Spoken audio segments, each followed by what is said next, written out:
அனைவருக்கும் வணக்கம். இன்னைக்கு நம்மளுடைய டாபிக் என்னன்னு பார்த்தீங்கன்னா, one nation one election. One nation one election இதுதான் நம்ம இன்னைக்கு டாப்பிக்கில் பார்க்க போகிறோம்.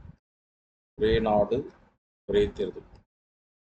இந்த டாப்பிக்கை பார்க்கறதுக்கு முன்னாடி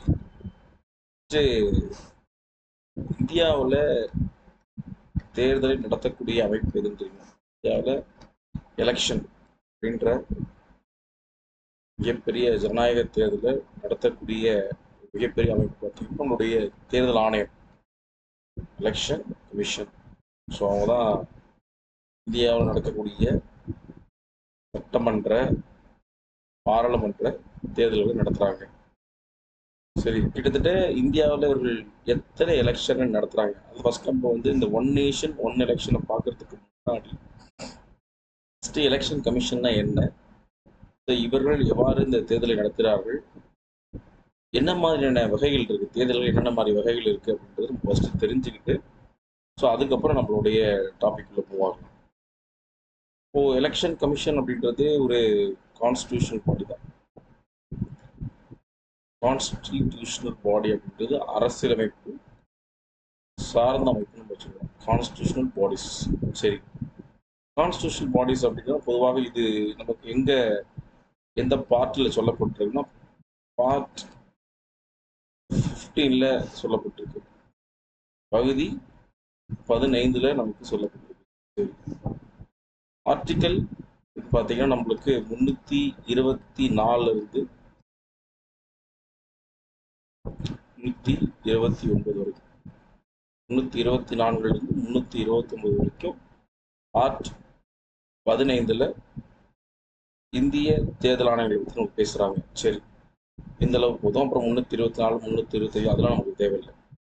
சரி, அப்போது என்னென்ன மாதிரியான என்னென்ன எலெக்ஷன்ஸ் கண்டக்ட் பண்ணுறாங்க, கிட்டத்தட்ட 6 வகையான தேர்தல்களை இந்த தேர்தல் ஆணையம் கண்டக்ட் பண்ணுறாங்க. 6 எலெக்ஷன்ஸ் எங்கேருந்து எடுத்துக்கலாம், பிரசிடென்ட் எலெக்ஷன் எடுத்துக்கலாம். குடியரசுத் தலைவர் தேர்தல், president election, vice president election, Lok Sabha, Rajya Sabha,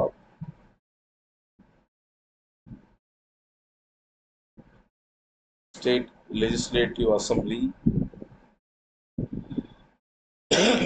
state legislative council அப்படின்னு சொல்லக்கூடிய கிட்டத்தட்ட ஒரு 6 வகையான தேர்தலை நடத்துகிறாங்க. சரி, பிரசிடென்ட் எலெக்ஷன், குடியரசுத் தலைவர் தேர்தல், குடியரசுத் தலைவருடைய துணை குடியரசுத் தலைவர் தேர்தல், மக்களவை, மாநிலவை, மாநிலத்துடைய சட்டமன்ற கீழவை, மாநிலத்தினுடைய சட்டமன்ற மேலவை சொல்லக்கூடிய 6 விதமான தேர்தலை இந்த தேர்தல் ஆணையம் பண்றாங்க. சரி, இது தேர்தலுடைய முகம், கிட்டத்தட்ட 6 வகையான தேர்தல். சரி, என்னென்ன டைப்ல என்னென்ன வகைகள் இருக்கு, டைப்ஸ் ஆஃப் எலெக்ஷன் அப்படின்னு நம்ம சொல்லலாம். 3 விதமான டைப்ஸ் ஆஃப் எலெக்ஷன்ஸ் இருக்கு. ஒன்று, எலெக்ஷன்ல டைப்னு கேட்டால் 3 டைப் தான். 3 டைப்ஸ் ஆஃப் எலெக்ஷன். ஒன்று ஜென்ரல் எலெக்ஷன் சொல்லுவாங்க, ஜென்ரல் எலெக்ஷன். இன்னொன்று பை எலெக்ஷன். இன்னொன்று பார்த்தீங்கன்னா mid term election. Mid term general election அப்படின்றது பொதுவாக அரசியல் சார்ந்து, அதாவது மக்கள் பிரதிநிதியாக நீங்க இந்தியாவில் எந்த ஒரு பகுதியில் நீங்க தேர்ந்தெடுக்கப்பட்டாலும் உங்களுடைய விஷயம் 5 ஆண்டுகள் மக்கள் பிரதிநிதியா, சட்டமன்ற கீழவையா இருக்கட்டும், சட்டமன்றத்தினுடைய மேலவையா இருக்கட்டும், லோக்சபா, இது எல்லாத்தையும் 5 ஆண்டுகள். ஒவ்வொரு 5 ஆண்டுகளுக்கும் நடக்கக்கூடிய இந்த தேர்தல் நம்ம என்ன சொல்லுவோம்னா ஜென்ரல் எலெக்ஷன். அதாவது இந்த 5 இயர்ஸ் கம்ப்ளீட் ஆகி அடுத்து ஒரு ஜென்ரல் எலெக்ஷன் நடக்கும், அதுதான் ஜென்ரல் எலெக்ஷன், பொது தேர்தல். ஒவ்வொரு 5 ஆண்டுகளுக்கும் மீண்டும் மீண்டும் நடக்கக்கூடிய தேர்தலை சொல்லுவோம். நம்ம பொது தேர்தல் சொல்லுவோம். ஓகே, நெக்ஸ்ட் பை எலெக்ஷன் அப்படின்னா இடைத்தேர்தல் சொல்லுவோம். பொதுவாக தமிழ்நாட்டில் 234 தொகுதிகள் இருக்கு. 34 தொகுதிகளில் ஏதேனும் ஒரு தொகுதியில வேக்கண்ட் இருக்கும். அது வேக்கண்ட், காலி இடம். இந்த காலி இடம் எப்படி இருக்கலாம்? சம்பந்தப்பட்ட தொகுதியினுடைய உறுப்பினர்கள் முன்னே இறந்திருக்கலாம், டெத்தா இருக்கலாம். இல்ல சம்பந்தப்பட்ட உறுப்பினர் எலெக்ஷன் செல்லாம போயிருக்கலாம். வேற என்ன சொல்லலாம்? சம்பந்தப்பட்ட உறுப்பினரால பெர்ஃபார்ம் பண்ண முடியாம இருக்கலாம். இந்த மாதிரி எந்த ஒரு காரணத்தினாலையுமே அந்த பகுதி வேக்கண்டா கருதப்பட்டால் அதற்கு நடத்தக்கூடிய தேர்தல் நம்ம என்ன சொல்லுவோம்? இடைத்தேர்தல். ஈரோடுடைய கிழக்கு தொகுதி, இப்போ ஆல்ரெடி ஒரு மகன் இருந்தார், தற்போது அவர் இறந்து விட்டாரு. மறுபடியும் அந்த பகுதிக்கு வந்து காலியிடமாக தேர்தல் ஆணையத்தின் மூலமாக அறிவிக்கப்பட்டுருச்சு. அப்போ ஒரு குறிப்பிட்ட ஒரு தொகுதி மட்டும் காலியிடாம இருக்கும்போது அந்த தொகுதிக்கு நடத்தக்கூடிய தேர்தல் நம்ம என்ன சொல்லுவோம்னா இடைத்தேர்தல் அப்படின்னு நம்ம சொல்லலாம். சரி, மிட் டேர்ம் அப்படின்றது இடைக்கால தேர்தல். அதாவது ஒரு ஒட்டுமொத்தமாக ஒரு ஆட்சியை கவலும் பட்சத்தில் நம்ம என்ன சொல்லணும்னா இடைக்கால தேர்தல் சொல்லுவோம். மிட் டேர்ம் எலெக்ஷன், இடைக்கால தேர்தல். ஒரு கட்சி பிரதானமாக பொதுவாக தமிழ்நாட்டை பொறுத்த வரைக்கும் 234 தொகுதிகள் இருக்கு. 117க்கு மேல ஒரு சீட் வின் பண்ணா நீங்க கண்டிப்பா என்ன பண்ணலாம்? ஆட்சியை பிடிக்கலாம். அப்படி ஒரு கட்சி ஆட்சியை பிடிச்சு 5 ஆண்டுகள் முழுமையாக அந்த காலத்தை முழுமைப்படுத்தாம ஒரு கட்சி இடைப்பட்ட காலத்துல இந்த கட்சி கலைக்கப்படுமாயின் அதை நாம் இடைக்கால தேர்தல் என்று நம்ம அறிவிக்க முடியும். இப்ப கிட்டத்தட்ட 3 வகையான தேர்தல் ஆணையம் என்ன பண்றாங்க? நடத்துறாங்க. சரி, வேற என்ன சொல்ல முடியும்? நம்ம இந்த தற்போது இருக்கக்கூடிய ஸ்ட்ரென்த், தற்போதைய எலெக்ஷன் கமிஷனுடைய ஸ்ட்ரென்த் அப்படின்றது 1+2.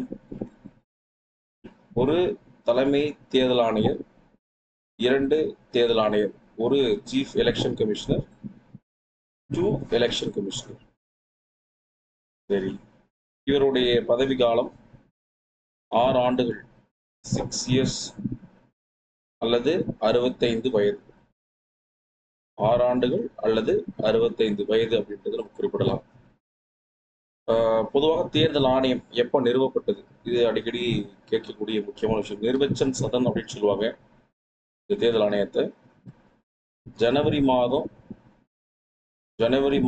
25ஆம் தேதி 1950களில் ஏற்படுத்தப்பட்டுச்சு இந்த தேர்தல் ஆணையம். இதை தாண்டி வேற சிறப்பு இல்லை, ஒன்றும் நம்ம சொல்றதுக்கு இல்லை. இதே போதும். நம்மளோட நோக்கம் வந்து தேர்தல் ஆணையத்தை பற்றி படிக்கிறது இல்லை, ஒரே நாடு ஒரே தேர்தல் அப்படின்றது தான் நம்ம நோக்கமே. இந்த ஒரே நாடு ஒரே தேர்தல் அப்படின்றதுடைய மிகப்பெரிய நோக்கம் என்ன? இது ஒரே நாடு ஒரே தேர்தல் அப்படின்றது கிட்டத்தட்ட நம்மளுடைய முன்னாள் குடியரசுத் தலைவர் திரு ராம்நாத் கோவிந்த் அவர்களுடைய தலைமையில் அமைக்கப்பட்டுச்சு. ஒரே நாடு ஒரே தேர்தல் அப்படின்ற இந்த விஷயம் 2023 அமைக்கப்படுது.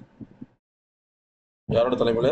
திரு ராம்நாத் கோவிந்தோட தலைமையில 2023 அமைக்கப்படுது. சரி, இந்த தேர்தலுடைய முக்கியமான காலகட்டம் ஓகே, கிட்டத்தட்ட நம்மளுடைய நோக்கம் என்னன்னு பார்த்தோம்னா அந்த ஒரே நாடு ஒரே தேர்தல், ஒன் நேஷன் ஒன் எலெக்ஷன். இது சாத்தியமா இல்லையா அப்படின்றதான் நம்மளுடைய மிகப்பெரிய கேள்வி. இது சாத்தியப்படுத்த முடியுமா இல்ல சாத்தியப்படுத்த முடியாதா அப்படின்றதான் நம்மளுடைய பல கேள்விகளா இடம்பெறுது. ஒரே நாடு ஒரே தேர்தல் அப்படின்றத ஏன் நடத்தணும்? What is the reason? So இப்போ வந்து கிட்டத்தட்ட நம்ம பார்த்தோம்னு பார்த்தீங்கன்னா ஆல்ரெடி சொல்லிட்டோம். இதை ஆராய்வதற்காக ஒரு உயர்நிலை குழு அப்படின்றது அமைக்கப்படுது. திரு ராம்நாத் கோவிந்த், தெரியும், நம்மளுடைய முன்னாள் குடியரசுத் தலைவர் ராம்நாத் கோவிந்த் அவரோட தலைமையில ஒரு குழு அமைக்கப்படுது. எப்போ? செப்டம்பர் மாதம் 2ஆம் தேதி 2023. செப்டம்பர் 2 2023 செப்டம்பர் 2 2023 2023 நம்மளுடைய ராம்நாத் கோவிந்த் தலைமையில ஒரு உயர்நிலை குழு அமைக்கப்படுது. இந்த குழுவானது கிட்டத்தட்ட 1 ஆண்டுகள் எடுத்துக்கிறாங்க. ஒட்டுமொத்த ஒட்டுமொத்தமான இந்த பரிசீலனையை வந்து நிர்வகித்திருக்காங்க. ஒரு ஆண்டு எடுத்து அப்போ எப்போ சமர்ப்பிக்கப்படுதுன்னா 2024 சமர்ப்பிக்கப்படுது.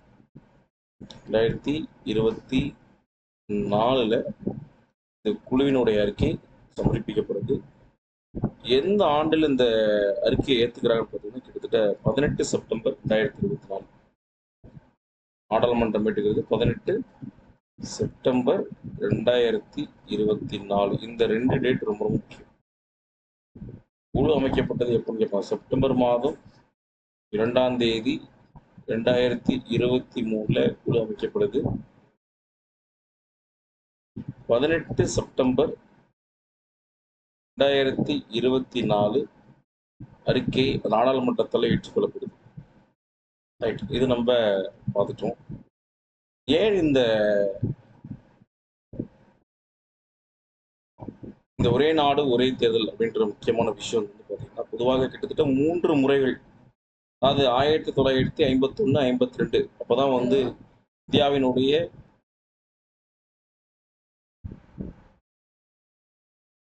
செப்டம்பர் மாதம்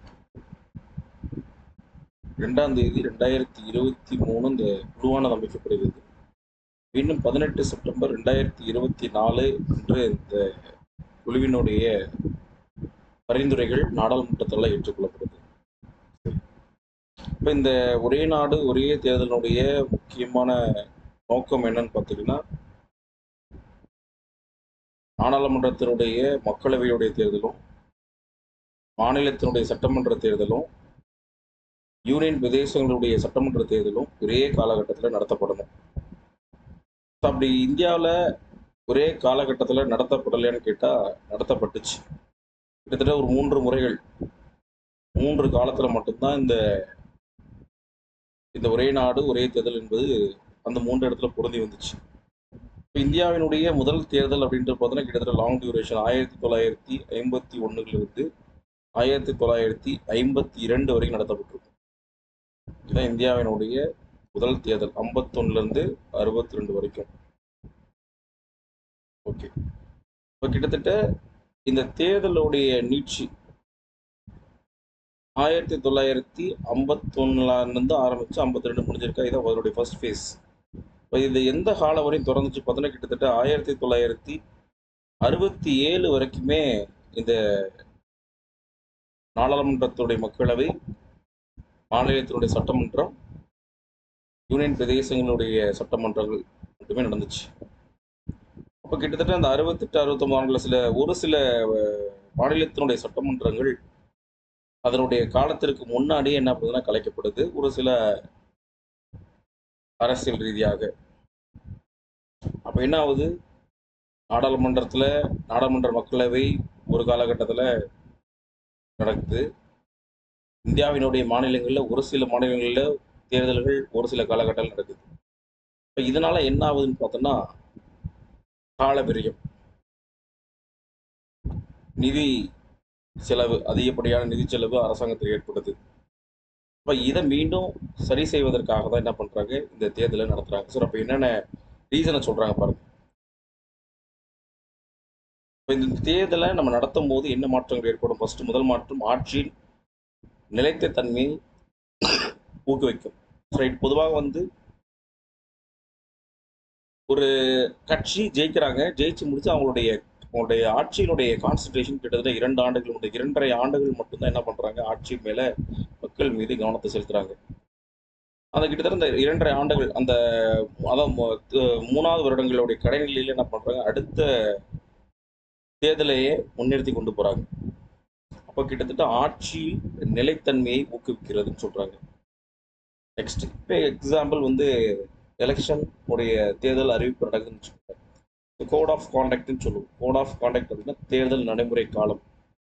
இந்த தேர்தல் நடைமுறை காலங்களில் அரசினுடைய பலவிதமான திட்டங்கள் நிறுத்தப்படுது. மக்களுக்கு போய் சேர வேண்டிய நலத்திட்டங்கள் வந்து காலதாமதமாகுது.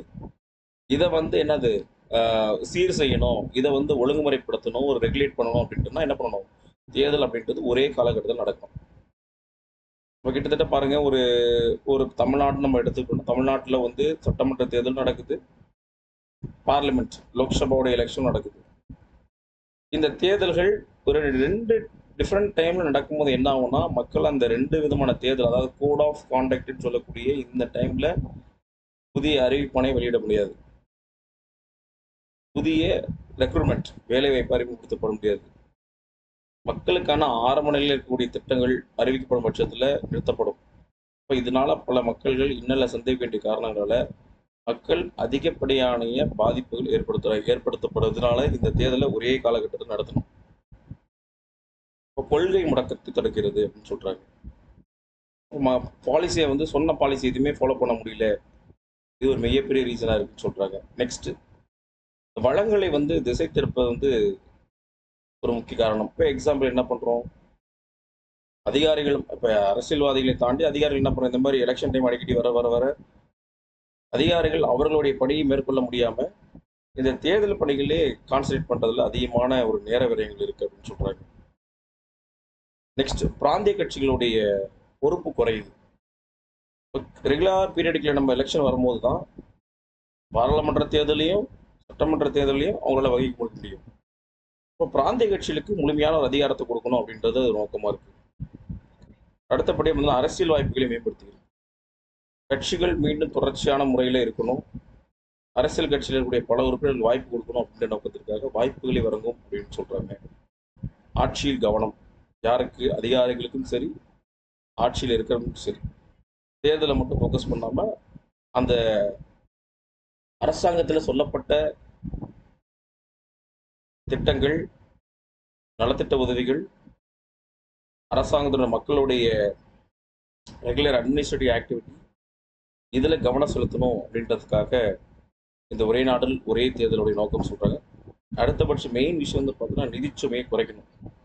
இப்போ தொடர்ச்சியான ரொட்டேஷன் அடிக்கடி தேர்தல் வர்றதுனால என்ன ஆகுதுன்னா அரசாங்கத்திற்கு அதிகப்படியான செலவினங்கள் ஏற்படுது அப்படின்ற காரணத்தினால இந்த ஒரே நாடு ஒரே தேர்தலை நாங்கள் வைக்கிறோம்.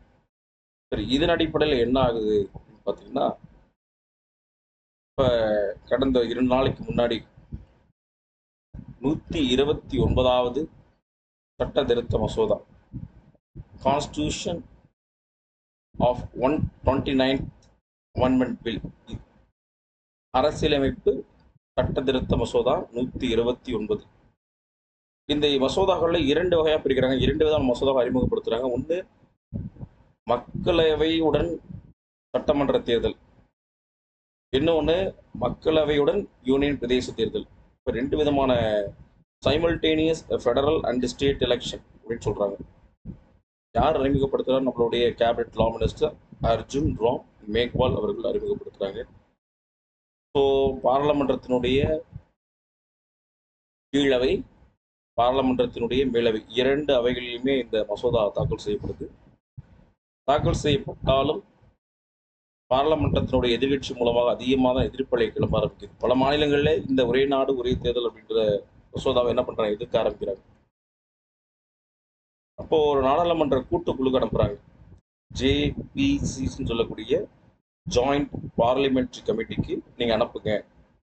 அந்த மசோதா, அந்த நாடாளுமன்ற கூட்டுக்குழு முடிவுகளின் அடிப்படையிலேயே இந்த மசோதாவை நம்ம கொண்டு வரலாமா வேணாமான்னு முடிவு பண்ணலாம்னு சொல்றாங்க. ஸோ அர்ஜுன் ராம் மேக்வால் வந்து இந்த மசோதாவை அறிமுகப்படுத்த உடனே லோக்சபா மற்றும் ராஜ்யசபா 2 அவையிலுமே நம்ம அது பாஸ் ஆகுது. பாஸ் ஆனாலுமே என்ன சொல்றாங்க, நாடாளுமன்றத்துடைய கூட்டுக்குழுக்கு அனுப்புங்கன்றாங்க. சரி, இப்போ நாடாளுமன்ற கூட்டுக்குழுவை யார் அமைக்கணும் அப்படின்னு பார்த்தோன்னா, லோக்சபாவுடைய ஸ்பீக்கர் திரு ஓம் பிர்லா இருக்கார், அவர் தான் அமைக்கணும். கிட்டத்தட்ட அந்த நாடாளுமன்ற கூட்டுக்குழுல யார் இருக்குன்னா, லோக்சபா மற்றும் ராஜ்யசபா சேர்ந்த உறுப்பினர்கள் இருக்கலாம்.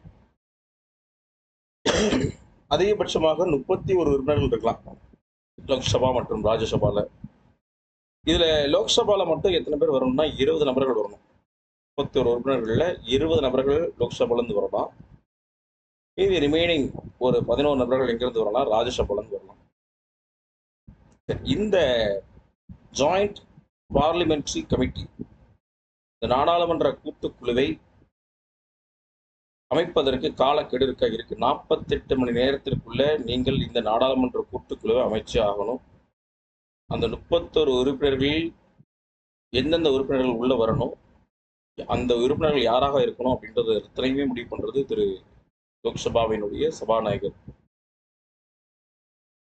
இப்ப 48 மணி நேரத்துக்கு மீறி போகுது. 48 மணி நேரங்களுக்குள்ள இந்த நாடாளுமன்ற கூட்டுக்குழுவை அமைக்க முடியல அப்படின்னா, அறிமுகப்படுத்தப்பட்ட அந்த 129வது அரசியலமைப்பு சட்டத்திருத்த மசோதா ஆனது காலாவதி ஆயிடும். மறுபடியும் என்ன பண்ணணும்? மறுபடியும் லோக்சபாவிலையும் அறிமுகப்படுத்தணும். அங்கிருந்து பாஸ் ஆகணும். மறுபடியும் ராஜ்யசபாவில் அறிமுகப்படுத்தணும். மறுபடியும் அதே நடைமுறையை பின்பற்றணும். அப்போ 48 மணி நேரங்களுக்குள்ள நாடாளுமன்ற கூட்டுக்குழுவை நீங்கள் அறிமுகப்படுத்தி ஆக வேண்டும். சரி, ஏற்படுத்தியாச்சு. இந்த நாடாளுமன்ற கூட்டுக்குழுக்கு இந்த மசோதாவை ரிவ்யூ பண்றதுக்கு அதில் இருக்கக்கூடிய ப்ரோஸ் அண்ட் கான்ஸ், நன்மைகள் மற்றும் தீமைகளை சொல்வதற்கு அந்த மசோதாவை நாட்டின் முழுமையில் நாட்டினுடைய அனைத்து பகுதிகளுக்கும் அமல்படுத்தலாமா வேணாமா, சாத்தியக்கூறுகள் இருக்கா, இது அனைத்தையுமே முடிவு பண்றதுக்கு இவர்கள் எடுத்துக்கொள்கிற கால அளவுன்றது கிட்டத்தட்ட 90 நாட்கள், மேக்சிமம் 90 டேஸ் எடுத்துக்கலாம். அதாவது சராசரியா ஒரு 3 மாதங்கள் உங்களுக்கு டைம். யாருக்கு? ஜேபிசின்னு சொல்லக்கூடிய ஜாயிண்ட் பார்லிமெண்ட் கமிட்டின்னு சொல்லக்கூடிய நாடாளுமன்ற கூட்டுக்குழுவுக்கு. இந்த நாடாளுமன்ற கூட்டுக்குழு அடுத்த 3 மாதங்களுக்குள் அதில் சொல்லப்பட்டிருக்கக்கூடிய விஷயங்கள் திரு ராம்நாத் கோவிந்த் அவர்களால் கொடுக்கப்பட்ட அந்த அறிக்கையில் இதில் மத்திய அரசுக்கோ அல்லது மாநில அரசுக்கோ இல்லை யாருக்கு சாதகம் இருக்கு, என்ன பாதகம் இருக்கு, இது பொதுவாக இந்தியாவினுடைய மக்களாட்சிக்கு பொருந்துமா இல்லையா, அனைத்துமே ஒரு விரிவான அறிக்கையாக 3 மாதங்களுக்குள்ள கொடுக்கணும் அப்படின்றதான் இந்த ஜாயிண்ட் பார்லிமெண்ட்ரி கமிட்டியினுடைய முக்கியமான வேலை. சரி, அப்ப நாடாளுமன்ற கூட்டுக்குழு அமைச்சிருப்பாங்க. அமைத்ததன் அடிப்படையில் அடுத்து வரக்கூடிய கூட்டத்தொடரில் என்ன பண்ணணும்? இவர்கள் தங்களுடைய அறிவிக்கை விரிவாக சொல்லணும். சரி, இதன் அடிப்படையில் அடுத்து நம்ம என்ன பண்ண போறோம்? கான்ஸ்டியூஷன் ரிலேட்டடா இது சாத்தியமா இல்லையா? இப்போ கான்ஸ்டியூஷன் ரிலேட்டடா சாத்தியமா இல்லையானா இது எப்படி சாத்தியம் அப்படின்றத நம்ம பார்த்தே ஆகணும். இந்த 129வது அரசியலமைப்பு சட்டத்திருத்த மசோதா ஒன்று சொல்லிட்டேன். ஒன்று மக்களவையுடனுடைய சட்டமன்ற தேர்தல். லோக்சபா தேர்தல் நடத்தும் போதே நடத்தணும், ஸ்டேட் லெஜிஸ்லேட்டிவ் அசம்பிளியோடைய தேர்தல் நடத்தணும். இன்னொன்று, லோக்சபா தேர்தல் நடத்தப்படும் போதே யூனியன் பிரதேசங்களுடைய சட்டமன்ற தேர்தல் நடத்தணும். அதாவது இந்தியாவிலே யூனியன் பிரதேசங்களுடைய சட்டமன்ற தேர்தல்கள் தற்போதைய நிலையில் வந்து பார்த்தோன்னா ஒன்று பாண்டிச்சேரி, இன்னொன்று டெல்லி. பட் கான்ஸ்டிடியூஷன்ல தெளிவாக சொல்லிட்டாங்க, டேர்ம்ஸ்னு ஒன்று இருக்குன்னு சொல்லிட்டாங்க. டேர்ம் ஆஃப் பார்லிமெண்ட் தான் இருக்கு. ஆர்டிக்கிள் 83ல சொல்லப்பட்டிருக்கும் பாராளுமன்றத்தினுடைய காலம், டேர்ம் ஆஃப் பார்லிமெண்ட். அப்போ டேர்ம் ஆஃப் பார்லிமெண்ட் அப்படின்னாலே 5 ஆண்டுகள். லோக்சபா பொறுத்த மக்கள் பிரதிநிதியை பொறுத்த வரைக்கும் 5 ஆண்டுகள். மீண்டும் 85லும் சொல்லப்பட்டிருக்கு. ஆர்டிகல் 85ல dissolution of Lok Sabha by the president, குடியரசுத் தலைவரால் நாடாளுமன்றத்தினுடைய மக்களவை கலைக்கப்படலாம். இப்போ கிட்டத்தட்ட அந்த நாடாளுமன்ற மக்களவை அப்படின்றது யாரினுடைய விருப்பம் வரைக்கும் இருக்கலாம்னு பார்த்தீங்கன்னா குடியரசுத் தலைவருடைய விருப்பம் வரைக்கும். சார், அப்போ குடியரசுடைய விருப்பம் அப்படின்றது இதில் தன்னிச்சானதெல்லாம் கிடையாது. அஸ் பர் கான்ஸ்டியூஷன் ப்ரொவிஷன்ஸ், கான்ஸ்டியூஷன்ல என்ன விஷயங்கள் சொல்லப்பட்டிருக்கோ அதன் அடிப்படையில் தான் அவர் கலைக்க முடியும். இப்போ எப்போ அந்த லோக்சபாவை கலைக்க முடியும் அப்படின்னா, பாதிக்கு மேற்பட்ட மெஜாரிட்டி குறையும் பட்சத்தில். கிட்டத்தட்ட சராசரியான பார்க்கும்போது 543 தொகுதிகள் இருக்கு. இந்த 543 தொகுதிகளில் பாதிக்கு மேற்பட்ட தொகுதிகளில் ஒரு அரசியல் கட்சி தனிப்பெரும்பான்மையும் வச்சுக்கலாம், இல்லது கூட்டணியோட கட்சியும் வச்சுக்கலாம். அப்படி அந்த பெரும்பான்மை இல்லாத பட்சத்தில் அவர்களுடைய ஆட்சி கலைக்கப்படும். அதான் சொல்லியிருக்காங்க, dissolution of Lok Sabha by the president அப்படின்ற மெயின் கான்செப்டே அதுதான். இல்லை அப்படின்னா கூட்டணி கட்சி கூட வச்சுக்கலாம். இப்போ கூட்டணி அங்கேருந்து பிரிஞ்சு போகிறாங்க அப்படின்னா அதன் அடிப்படையில் என்ன பண்ணலாம்? இந்த ஆட்சியை கலைக்க முடியும். ஸோ அப்போ இந்த மாதிரி தருணங்களில் லோக்சபா கலைக்கப்பட்டதுன்னா அப்போ லோக்சபாவுடைய அடுத்த நியூ எலெக்ஷன்ஸ் வரும்போது அப்போ எல்லாரும் ஃப்ரெஷ்ஷாகவே எலெக்ஷன்ஸ் ஸ்டேட்டோட எலெக்ஷன் நடக்குமா அப்படின்றது ஒரு கேள்விக்குறி. இந்த மாதிரி பலவிதமான கேள்விகள் இந்த மசோதா மூலமாக நமக்கு எழுது.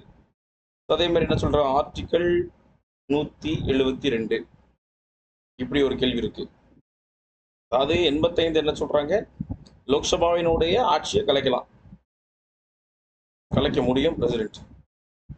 அதே மாதிரி டியூரேஷன்ஸ் இருக்கு. எதுக்கு? ஸ்டேட் லெஜிஸ்லேஷன் 5 ஆண்டுகள். இப்ப அதே மாதிரி வந்து இப்ப தமிழ்நாட்டுல தனிப்பெரும்பான்மை இல்லாத தருணங்கள்ல என்ன பண்ண முடியும்? ஆட்சிய கலைக்க முடியும். அப்ப சட்டமன்றத்தினுடைய காலமும் கிட்டத்தட்ட 5 ஆண்டுகள் தான். லோக்சபையினுடைய காலம் 5 ஆண்டுகள் மாரி சட்டமன்றத்தினுடைய கால வரம்பும் 5 ஆண்டுகள். அப்ப இந்த 5 ஆண்டுகள் வந்து முடிஞ்சிருச்சு. முடியறதுக்கு முன்னாடியே ஏதேனும் ஒரு மாநிலங்கள்ல அந்த ஆட்சி கவிழ்க்கப்படுதுன்னா, அப்ப மறுபடியும் கிட்டத்தட்ட 28 மாநிலங்கள், 2 யூனியன் பிரதேசங்கள், இப்ப லோக்சபாவுக்கும் ஃப்ரெஷ்ஷா எலெக்ஷன் நடத்த முடியுமா? இது ஒரு கேள்வி. அப்ப கிட்டத்தட்ட ஒரு ஃபெடரல் ஸ்ட்ரக்சரை வந்து இது என்ன பண்ணுது? பாதிக்குது அப்படின்ட்டு தான் எல்லாம் சொல்றாங்க. இந்தியாவினுடைய ஃபெடரல் ஸ்ட்ரக்சரை இது வயலேட் பண்ற மாதிரி இந்த மசோதா இருக்கு. பட் என்ன சொல்றாங்க? ஆர்டிகல் 368 பொறுத்த வரைக்கும் நீங்க எந்த ஒரு சட்டத்தையும் நீங்கள் என்ன பண்ணலாம்? சட்ட திருத்தம் பண்ணிக்கொள்ளலாம். அதுல வந்து எந்த விதமான ஒரு இதுவும் கிடையாது. பட் நம்ம கான்ஸ்டியூஷனுடைய அமெண்ட்மெண்ட்டே வந்து 2 வகை நெகிழும் மற்றும் நெகிழாத்தன்மை இருக்கு. ஒன்று ரிஜிடு, இன்னொன்று ஃபிளெக்சிபிள். ரிஜிடு, இன்னொன்று ஃபிளெக்சிபிள். எந்த ஒரு சட்டத்தையும் நீங்க முழுமையாக திருத்த முடியாது. முழுமையாக திருத்த முடியாதுன்னா எப்படி திருத்த முடியாதுன்னா, ஒரு சட்டத்தினுடைய சட்டத்தை நீங்க பண்ணிக்கொள்ளலாம், பிரச்சனை கிடையாது. அந்த சட்டத்தினுடைய அடிப்படை சாராம்சமான பேசிக் ஸ்ட்ரக்சர்,